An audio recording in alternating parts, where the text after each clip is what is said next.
What's happening, y'all? It's the month of February, man. This month I'm talking to my ladies. Today and next week, I will be doing women specific podcasts. You know, I talk finance. I'm trying to empower my women financially. I dressed up so y'all could take me serious. Look at the fit. If you on YouTube, look at the fit. I want y'all to take me seriously. So I dressed for the occasion, y'all. So I want to talk about finance for women. I don't care if you're married, I don't care if you're single. This is for you. Women, we have to start educating ourselves on finance. Y'all don't have to be as deep into it. I know it's boring. Y'all don't have to be as deep into it as your male counterparts, right? But it's just small things that you have to add to what you do on a regular basis or what you don't do that can change your financial future, that can change your current situation. So I want to get into all of that on this podcast slash YouTube video, however you getting this information. I'm passionate about this topic, not just finance, but I'm passionate about women being able to provide for their own, provide for themselves, not to depend on a man for anything. So I'm gonna get into all of that, a little bit of education, and I want to be motivational. So if I start yelling, I'm not trying to beat you up. Y'all women already have enough going on. You know what I'm saying? I'm just passionate about what I'm talking about. All right, so let me get into it. So and really what really I think motivated this, I did a Facebook post today and it was motivated towards women, right? Women, y'all will work for a job for 60 years and retire with $80,000 in your 401k. You may not have set up your 401k correctly. You may have a 401k from an old job and then you went to a new job and that old 401k never got combined with the new one. So you're starting all over instead of gaining additional compound interest. So I want women to start taking some of their power back financially from depending on men in this area, right? So it's easy. It's easy steps that you can take. If you have a visual, if you have a visual, like are watching this on YouTube, I'm probably put up some extra examples, screenshots of stuff like that for you to give visuals. Um, but if not, I hope I explained this correctly and easily so that way you could change your financial future, your financial current situation, whatever the case is, right? So obviously when it comes to women versus men in careers, right? Men always through history have made more than women. In this country, it's a male driven, unfortunately. Well, the world is male driven. That's why that's why it's okay for women to be that's okay for women to be topless in movies and stuff like that. It's obviously a man's world. So unfortunately, when it comes to finances and getting a job and getting paid, unfortunately, men get paid more. But that doesn't mean that y'all can't get out here and do what you need to do, hustle, get your grind on, invest, all of that. You don't have to depend on men for that stuff.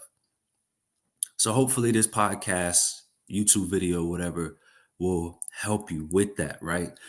We got to get as women, you got to get some of your power back and financial education or just financial consistency, doing small things from time to time will change the direction of your financial future, right? If you're married, your husband can leave you at any time. He can die at any time. It's not, and if he's not putting the energy into you establishing your own, you have to do it for yourself. If he doesn't have a life insurance policy, for you, put a life insurance policy on him. Make sure that, you know what I mean, instead of like, oh, he got it, it's okay. You know what I'm saying? I feel like that's not acceptable, and you shouldn't accept that. I talk to so many people about investing, so many women I work with, mostly women at work, and I talk to them about investing, and they make statements like, "Oh, I wish," or "You wish what? What are you wishing?" But let me get into the educational part of this situation. Um, and obviously, having a better financial future is only for people that want to. You have a lot of people that are comfortable in the state that they're in. They complain, but they're comfortable with their complaining. They're comfortable with paying the bills and that being it. They're comfortable with going to the same job every day, and they want to do that for 80 years.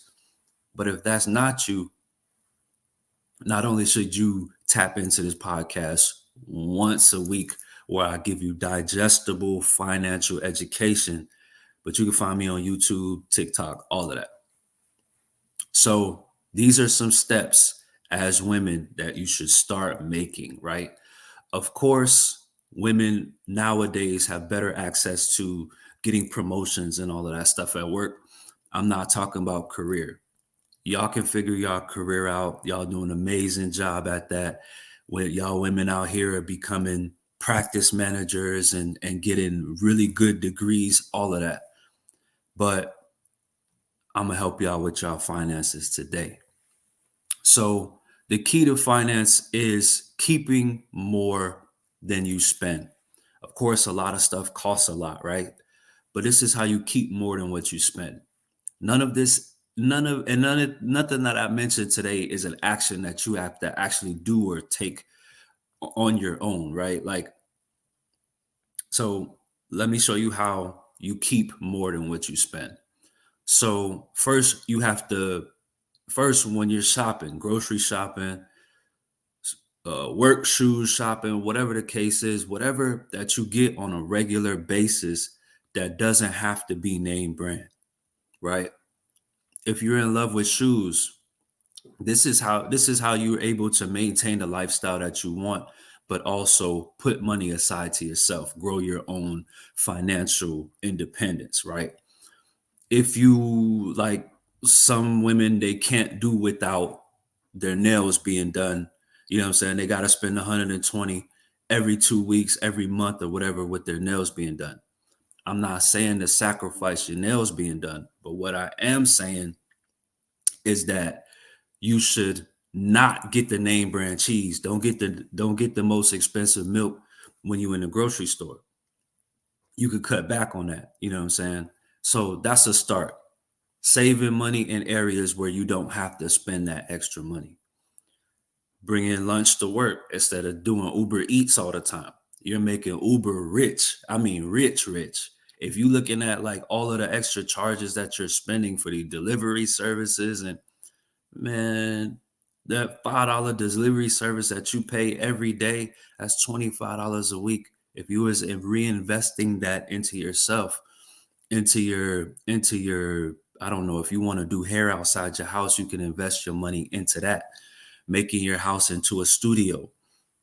And you could have different chairs inside your house and have other females doing hair, you know what I mean, and rent out those chairs for those females. Like, you could do that instead of giving that money to Uber. But that's just more like additional income or business mindset ideas. But as far as structural finance, say you're not a creative person, you don't like entrepreneurship, you rather structure, that's okay too. It starts with your job. With your job, it should have a 401k or a Roth IRA. Those are both great retirement vehicles for you to grow wealth. The earlier you start, the better off you are.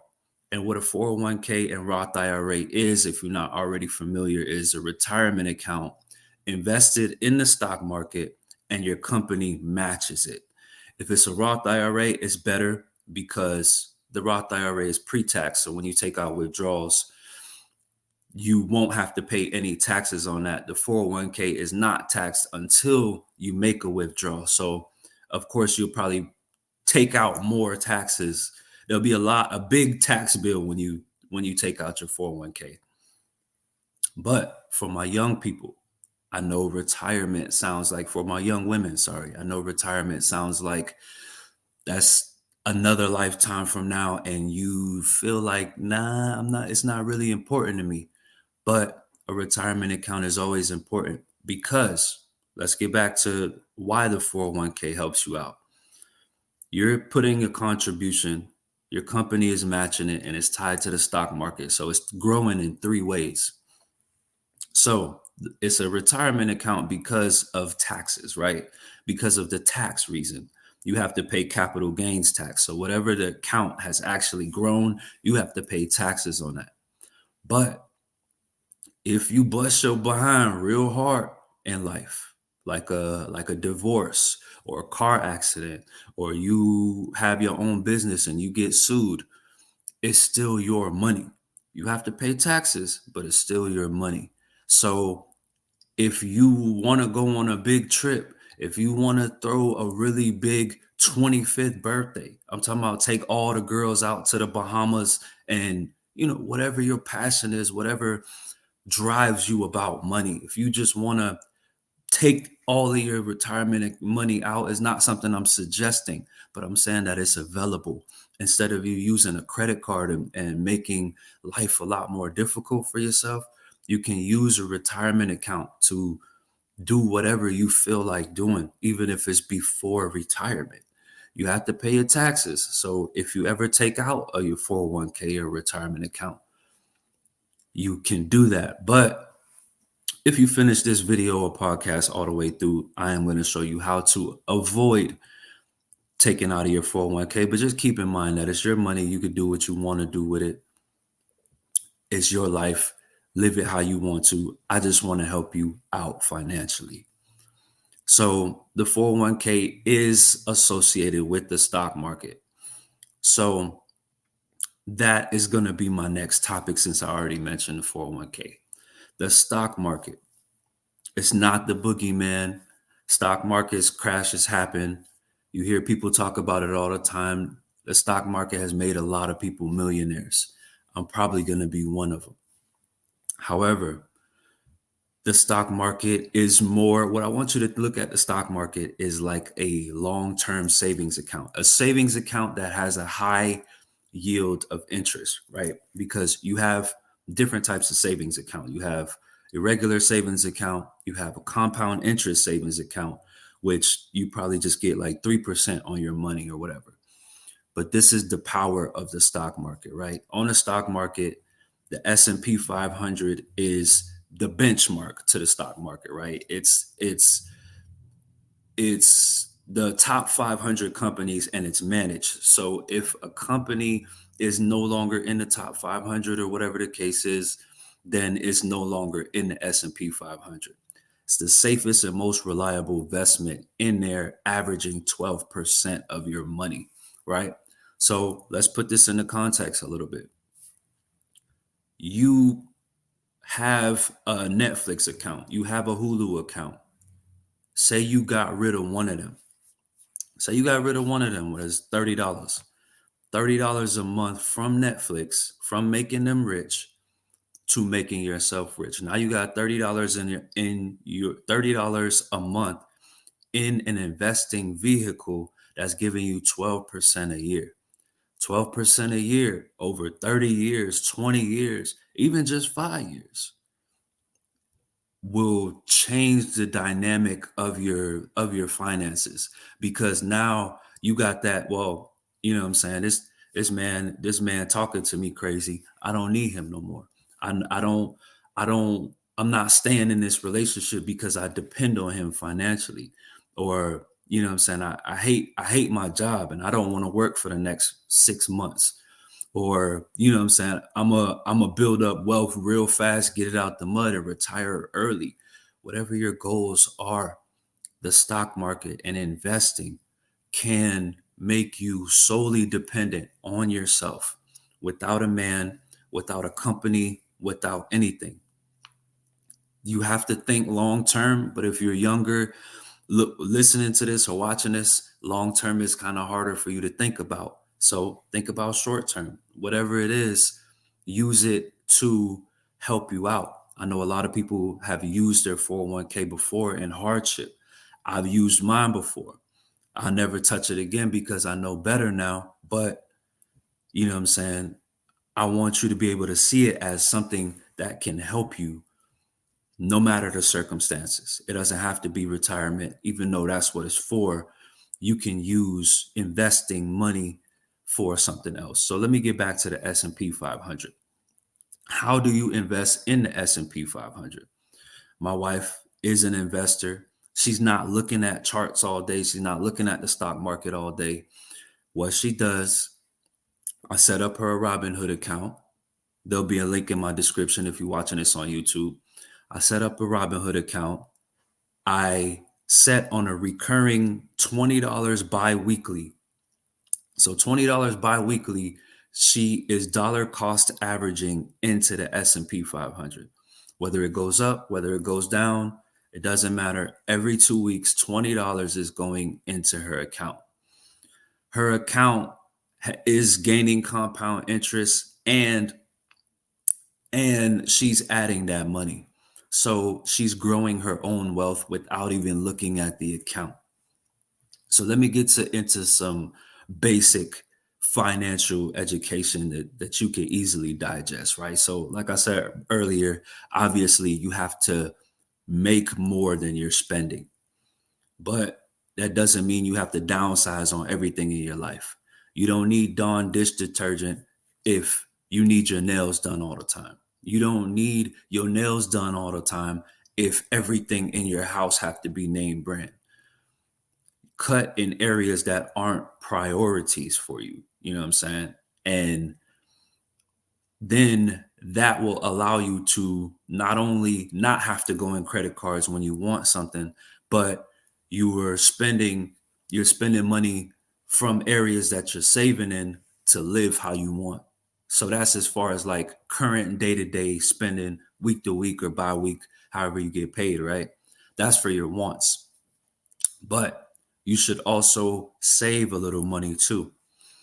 I'm not talking about just investing. You have to save. Earlier, I mentioned a compound savings interest account. There'll be a link for the one that I use in this in a YouTube video. But you want to save a little bit. I don't care if it's $5. So, what is the compound interest savings account for? And there's reasons for all of these structures, and you'll see once I get to the end of the video. The reason why you want to cut costs in areas that you don't care about is so that you can spend on areas that you care about.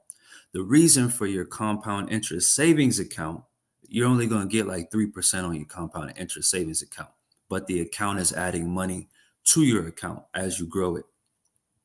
The reason why you want a compound interest savings account is to keep you away from your credit cards, because credit cards is financial prison. They will make a lot more money on you than what you spent. So you want to stay away from your credit cards. And that savings account will keep you away from your credit cards. My savings account, I put $50. You don't have to do that.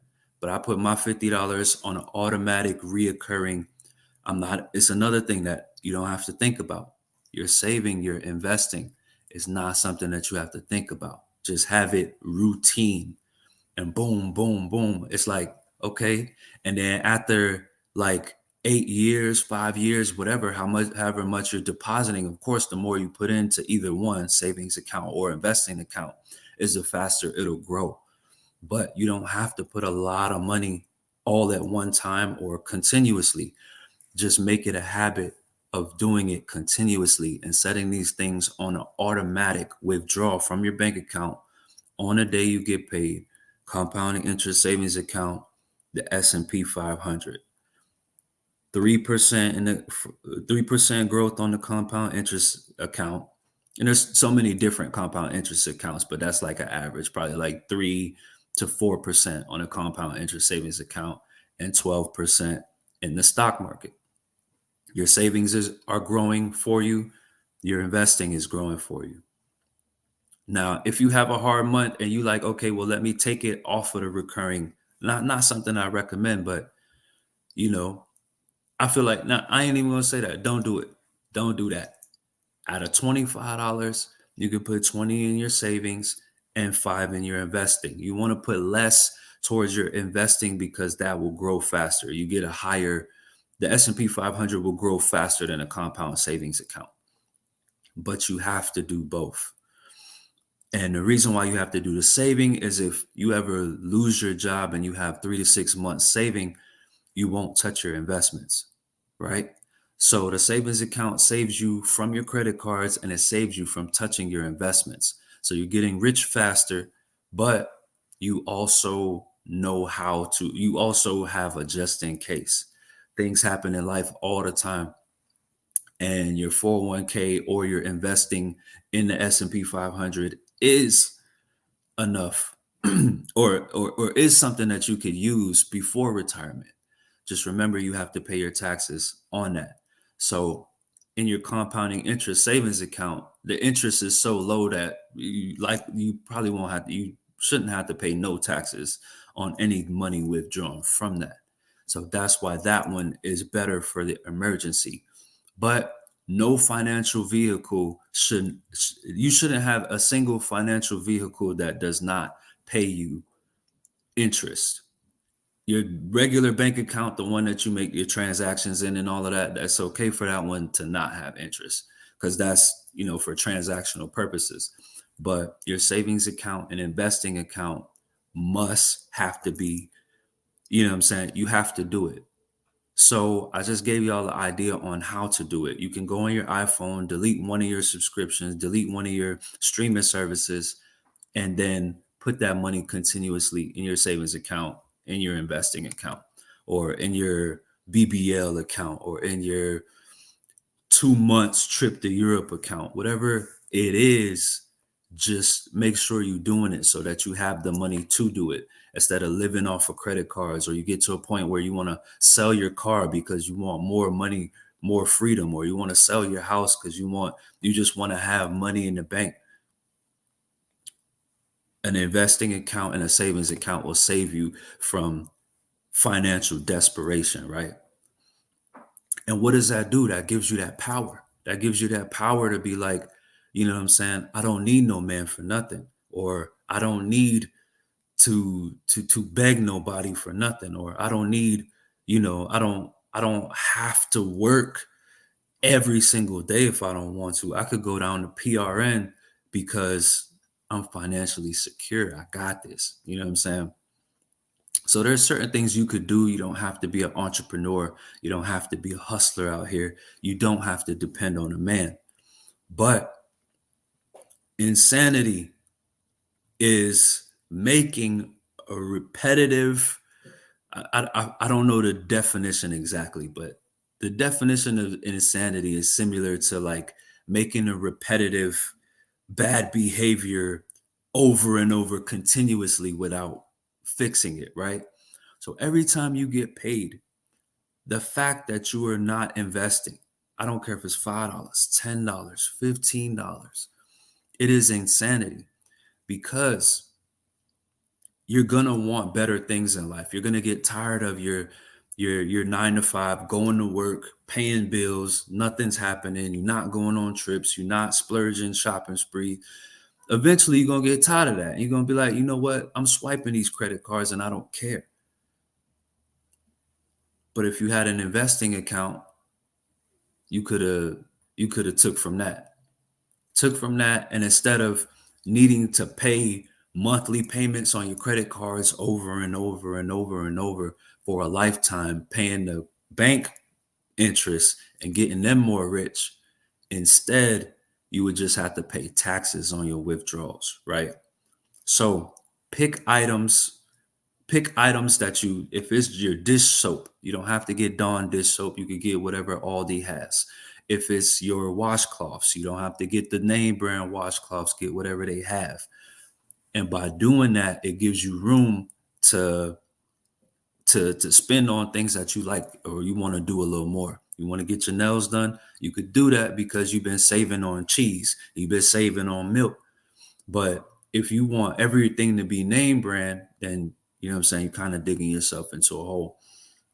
Now, if you do want to live that lifestyle where you want everything name brand, then you got to be a hustler. You got to get out here and get this money. You're going to need multiple jobs. You're going to need a side hustle, whatever the case is. But earn the life that you want if you're not content with, you know what I'm saying, putting a little bit in a savings account, put a little bit in an investing account. If you're not content with that slow growth, then earn the life that you want. Get a second job, or on your downtime, on your off days, pick a side hustle or work your own business, whatever it is. But I really want to empower women to get some financial dominance, because that will make you a lot more comfortable. You won't have to change your own tire when you get a flat tire, because you could just call somebody up and be like, listen, I got the money, just come and fix this, please. You know, call whoever if your insurance don't cover it. But this is why it's important for you to tap in to my podcast. My YouTube channel, it's a little financial education here and there, but it's not for everybody. My YouTube channel is mainly for day traders. That's a little more complicated. It can grow your wealth significantly. I'm doing it. My YouTube followers are doing it. It's possible, but that takes education. That takes really wanting to. If you really, really want to, you know what I'm saying, become rich and do more than survive out here, I could teach you how to day trade, make a couple $100s a day before you go to work, make a couple $100s a day on your lunch break, whatever the case is. That's my YouTube channel. But if you just want the easy, digestible financial education, I'm talking about what's the cheapest soap to buy, what's the best time of the year to travel, whatever that is, lock in on this podcast. But what I really wanted to do is just talk to my women today and tell y'all that it is possible to have a financial security without a man. You don't have to depend on the other sex for money. I like what y'all doing out here with your careers, and you know what I'm saying, a lot of women have great degrees and are making a great income. But now y'all just need to make continuous behaviors, and you don't even have to do it every week. Like Netflix take that money out every week, guaranteed. You don't have to pay them. Your investments and emergency fund should be the same way. And like I said before, the investments I'm talking about is not picking individual stocks. I'm talking specifically about the S&P 500 averaging 12% a year. I hope this was helpful, females, ladies. I hope this was helpful. If you are struggling financially, you need to get a little bit of financial education. You don't have to be a master at it. You don't have to take any college courses. I haven't taken a single college course on financial education. I just learned everything from either reading books or podcasts. And I feel like if y'all tap into this podcast once a week, it should be enough to guide you through your financial journey throughout life. I hope this was helpful, man. If you're seeing this on YouTube, like and subscribe. Ladies, I hope y'all grow y'all finances out here and don't depend on a man for nothing.